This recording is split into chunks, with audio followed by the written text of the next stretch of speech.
Hello friends, welcome back to my channel. তো আমি আবারও চলে এসেছি নতুন একটা ভিডিওর সাথে।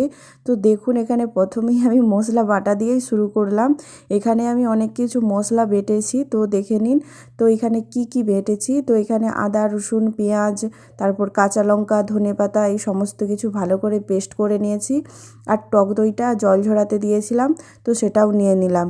তো এখন এই সমস্ত কিছু নিয়ে নিচ্ছি, তো পরে বলছি আমরা আজকে কি বানাবো। তো এইখানে দেখুন আমি হলুদ গুঁড়ো মশলাগুলো দিয়ে দিচ্ছি। তো এখন আমি দিয়ে দিলাম হলুদ গুঁড়ো, আর এই যে দিয়ে দিচ্ছি লঙ্কার গুঁড়ো, আর দিয়ে দেব ধনে গুঁড়ো। এই যে দেখুন আমরা এই তিনটে গুঁড়ো এখন দিয়ে দিলাম। তো এগুলোকে এবারে ভালো করে হাতের সাহায্যে আমি ভালো করে মাখিয়ে নেব। তার আগে দিয়ে দেব এই যে নুন, পরিমাণ মতন এখানে নুন দিয়ে নেব। আর হচ্ছে একটা লেবু হাফ নিচুড়ে দিয়ে দেব। তো আজকে আমরা বানাবো যেটাকে নেপালে বলে সেকুয়া, আর ইন্ডিয়াতে বলে বারবিকিউ। তো এটা আমরা আজকে বানাবো, তার জন্যই মশলাটা আমি রেডি করছি। তো এখানে আমি তেলটাও দিয়ে দিলাম। তো তেলটা সাদা তেল দিয়েছি। তো সাদা তেলটা দিয়ে এবারে ভালো করে ম্যারিনেট করে নেব।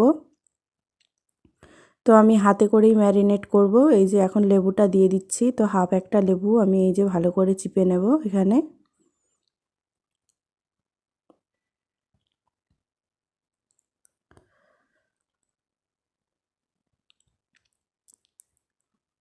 তো আপনারা যতটা মাংস করবেন, তো সেই অনুযায়ী আপনারা ভালো করে মশলাটা নিয়ে নেবেন।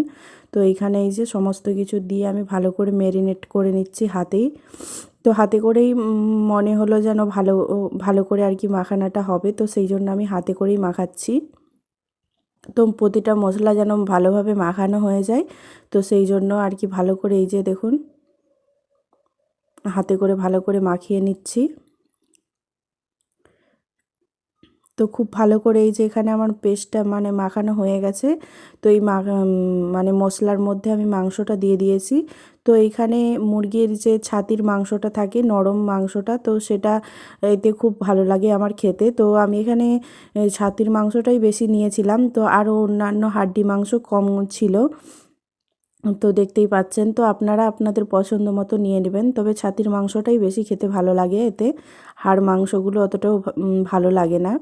তো এই যে এখানে ভালো করে মাংসগুলোকে মাখিয়ে নিচ্ছি মশলার সাথে, প্রতিটা মাংস যেন ভালো করে মশলার সাথে মিশে যায় আর কি। তো খুব ভালো করে হাতে এই যে উল্টে পাল্টে মেখে নিচ্ছি আমি মশলাটা। তো এইটাই মেন কাজ, যে মশলাটা ভালো করে তৈরি করে এটা ভালো করে মেখে নিতে হবে। তো আপনাদের কাছে গরম মশলা থাকলে গরম মশলা দিবেন। আমার কাছে যেহেতু মিট মশলা ছিল, তো সেই জন্য আমি মিট মশলাটা এখানে দিয়ে দিচ্ছি। তো আমি দিতে ভুলেই গেছিলাম, তো এই মশলাটা তো লাস্টে আবার মনে পড়লো। তো মিট মশলা আর হচ্ছে লাস্টে গোলমরিচ গুঁড়িয়ে আমি দিয়ে দিলাম। তো এই দুটো এখন মশলা ভালো করে মাংসটার সাথে ম্যারিনেটটা করে নেব। খুব ভালো করে এই যে মাখিয়ে নিচ্ছি। তো আমি 1 ঘন্টার জন্য এইভাবেই রেস্টে রেখে দেব। তো রেস্টের দিকে আসছি। তো এই যে দেখুন আমার 1 ঘন্টার জন্য রেস্টে রেখে দিয়েছিলাম, তার মধ্যে এই যে আগুন টাগুন করতে 1 ঘন্টা লেগেই গেছিলো প্রায়। তো এখন আমরা এই যে দেখুন পুরো সেটআপটা রেডি হয়ে গেছে।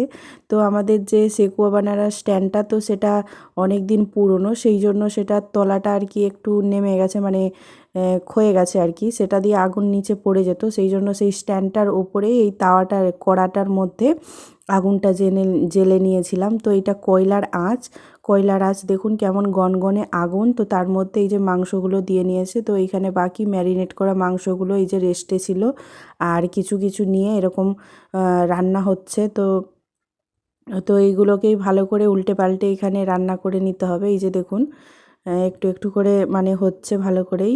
তো খুব গনগনে আগুন ছিল, খুব হিট ছিল। তো মানে খুবই আর কি গনগনে আগুন ছিল। তো যেহেতু আঁচের আগুন এটা, মানে কয়লার আগুন, তো সেহেতু খুবই কড়া ছিল।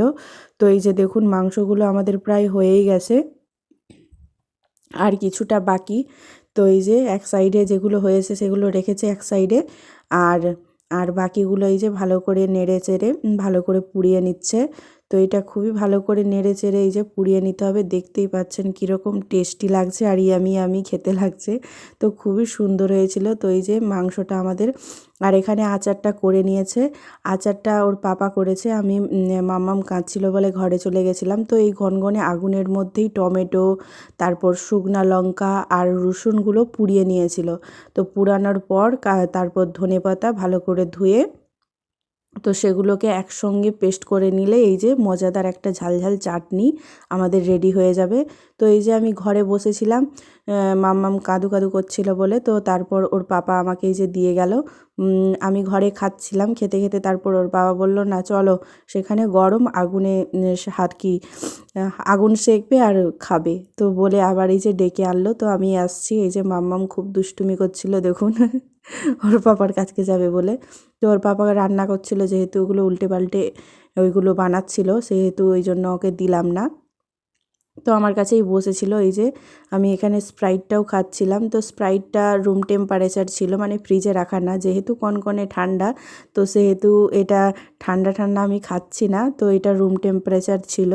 এইখানে বেশ মজাদার আর কি টেস্টি টেস্টি সেকুয়া আর এখানে স্প্রাইট ছিল। তো স্প্রাইট দিয়ে খুব ভালোই একটা ছোট্ট পার্টি শীতকালের, মানে এই কনকনে ঠান্ডার রাতটাকে এনজয় করার জন্য এটা একটা ভালোই সেট আপ ছিল। তো এটা প্রতি বছরই আমাদের হয়ে থাকে। তো এই বছর একটু দেরি হয়ে গেল করতে। তো এই যে দেখুন খুব সুন্দর এই যে তাতা তাতা গরম গরম আর কি রান্না হচ্ছে আর আমার পাতে তুলে দিচ্ছে, আমি বসে বসে খাচ্ছিলাম। তো এই দেখুন আচারটা দিয়ে খুবই টেস্টি হয়েছিল, খুবই সুস্বাদু হয়েছিল। তো আপনারা অবশ্যই বাড়িতে ট্রাই করবেন, খুবই খুবই খেতে অসাধারণ। তো সাধারণ কিছু মশলা দিয়ে এটা বানানো যায় আর খুবই সুস্বাদু হয়। তো ভিডিওটা এখানেই শেষ করছি, দেখা হচ্ছে পরবর্তী ভিডিওতে। Bye bye.